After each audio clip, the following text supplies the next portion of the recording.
trago uma notícia especialíssima relacionada ao contexto brasileiro atual, e ela está ligada a um decreto publicado ontem no Diário Oficial, decreto federal, Diário Oficial da União, e está no site do Palácio do Planalto. Eu publiquei no meu Instagram, está aí na tela para vocês, o caput do decreto, que é o 11273, de 5 de dezembro de 2022, que altera um decreto anterior de novembro de 2016, o decreto 8903. Então você pode pesquisar os dois e fazer a comparação. Esse decreto trata da repressão realizada pelo governo federal, portanto pelas Forças Armadas, nas regiões fronteiriças. E é curioso porque é um decreto que estabelece uma integração entre as forças militares, a municipal, a estadual. Obviamente, a municipal é a conhecida Guarda Municipal, a estadual são as polícias militares de cada estado, não é? E elas passam agora a ser integradas pelo governo federal. Isso acontece quando um país, particularmente na legislação brasileira, né, quando o Brasil entra em estado de guerra.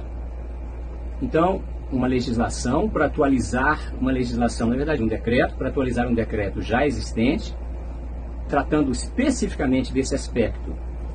Ora, é curioso notar o seguinte. Primeiro, eu já venho falando, já disse a vocês em inúmeros vídeos anteriores, que todas as formas de intervenção têm uma dificuldade enorme de serem implementadas porque elas dependem necessariamente da autorização do Congresso Nacional. Ora, aí você me diz, professor, mas a nossa Constituição já está rasgada mesmo, não é? Sim, a Constituição está rasgada pelo Judiciário e pelo Legislativo, que não tem agido e tem se ajoelhado diante do Judiciário, não é? Mas o Executivo, liderado pela figura do presidente Bolsonaro, tem feito questão absoluta de seguir o que ele chama de 4 linhas da Constituição. As nossas Forças Armadas também têm esse cestro, essa característica, não é? Então, pessoal, nós não podemos esperar nem do Bolsonaro, nem das Forças Armadas, uma ação virulenta, uma ação desamparada pelo atual texto constitucional. Vejam bem, eu já descrevi, já detalhei, já pus na tela a íntegra do artigo 136, que trata da intervenção pelo chamado Estado de Defesa. Já fiz o mesmo com o Estado de Sítio, e mostrei que tanto nesses dois casos, quanto naqueles referidos mais fragilmente no artigo 34, 36, referidos lá no 142, né? Eles são mais frágeis.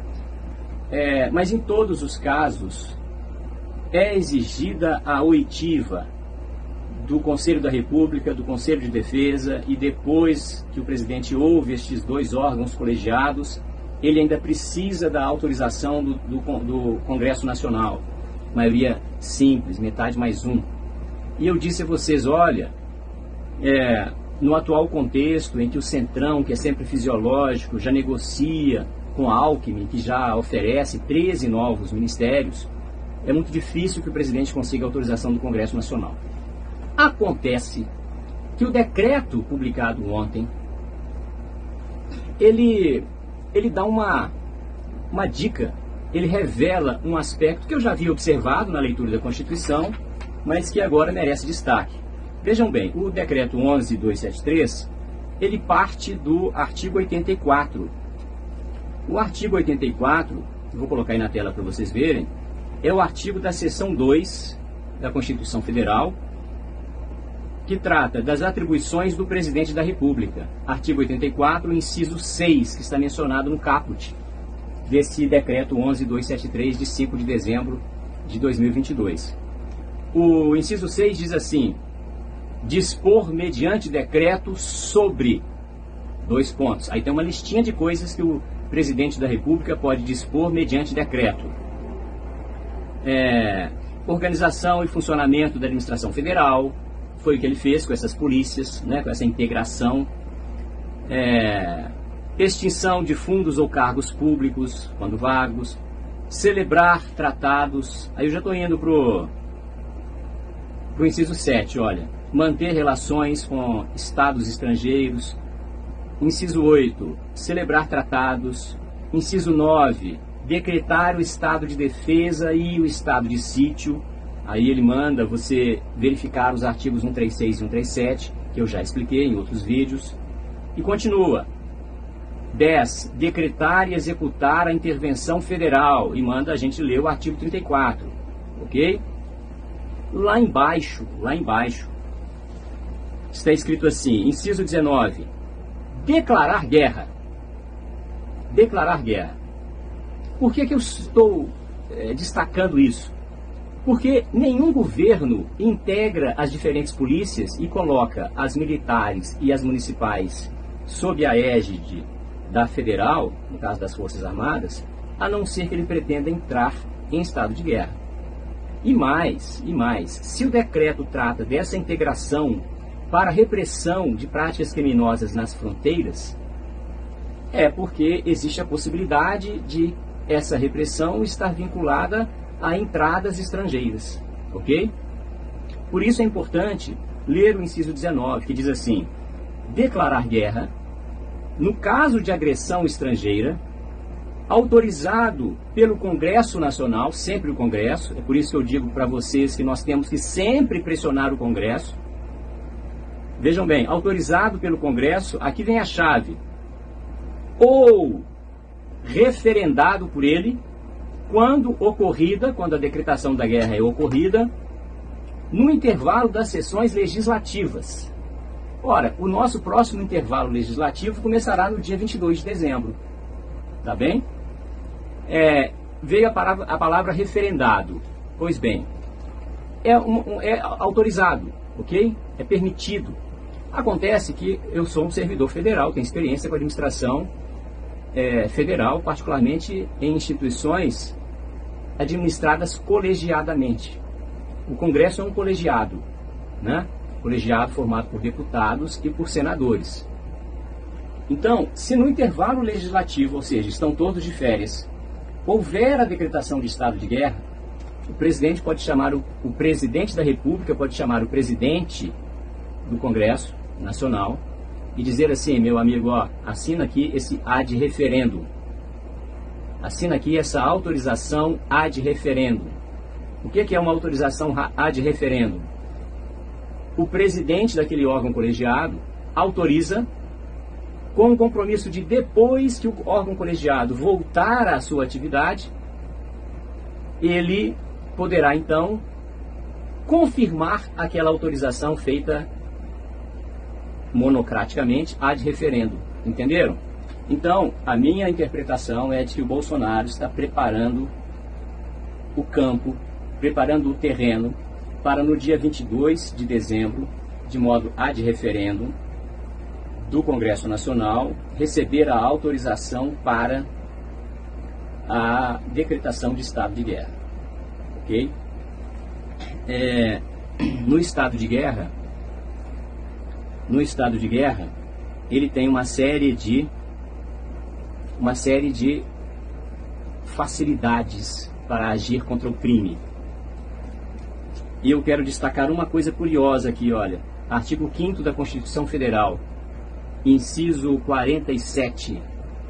Não haverá penas de morte. A linha A, não haverá penas de morte. No Brasil não tem pena de morte, ok? Exceto, aqui a palavra é salvo. Não haverá penas de morte, salvo em caso de guerra declarada, nos termos do artigo 84, inciso 19, ok? Então, vejam bem, em estado de guerra, o Brasil passa a ter pena de morte. Então eu quero tranquilizar vocês. Esse decreto publicado ontem, ele indica que existe uma possibilidade de, a partir do dia 22 de dezembro, uma vez que todo o crime organizado no país já esteja minimizado, já esteja com as suas forças minimizadas, uma vez que nós já tivemos várias operações nos últimos dias, no Rio de Janeiro e em outros estados. Essas operações resultaram em centenas de prisões e muitas mortes de lideranças importantes do tráfico, não é isso? E nós sabemos que esse tráfico, esse crime organizado, esse narcotráfico brasileiro, ele se prende às guerrilhas, por exemplo, colombianas, né? As Farc já abrigaram grandes criminosos brasileiros que negociam com elas, né, por longas datas. De modo que não entrem numa de fantasia, de levarem a sério interpretações fantasiosas de sinais, de comportamento, de fotografias. Tudo isso é devaneio. Tudo isso é devaneio. A gente tem que olhar para o fato, olhar para os documentos e para aquilo que for oficial. Nós tivemos recentemente uma tentativa de compra de blindados, dezenas de blindados. Ora, para que é que se vai comprar blindados, né? Numa situação em que a necessidade deles é premente, não é assim? Por que é que se vai deslocar tantas forças militares para as fronteiras? É bem verdade que há muita especulação em torno desse tema, né? Muita gente, inclusive, que já pertenceu às Forças Armadas, tem dito: olha, professor, é normal, todo fim de ano acontecem exercícios e deslocamentos para campos de treinamento, isso é normal, não interpretemos esse episódio. Ocorre que a normalidade parece ter sido ultrapassada e o nosso ambiente permite interpretações mais vigorosas, como a que eu acabei de fazer, se nós ligarmos esse movimento todo a esses ataques ao crime organizado e a, por exemplo, a tentativa de compra de blindados associada a esse decreto que eu acabei de mencionar, não é? Então, tudo que nós quisermos analisar, nós temos que recorrer à Constituição. Não adianta a gente afirmar que ela já foi rasgada. Ela foi rasgada por dois poderes, e o poder que está trabalhando pelo país, ele insiste em respeitá-la. Então nós temos que acorrer a ela de tempos em tempos para a gente tentar raciocinar com a cabeça do presidente Bolsonaro.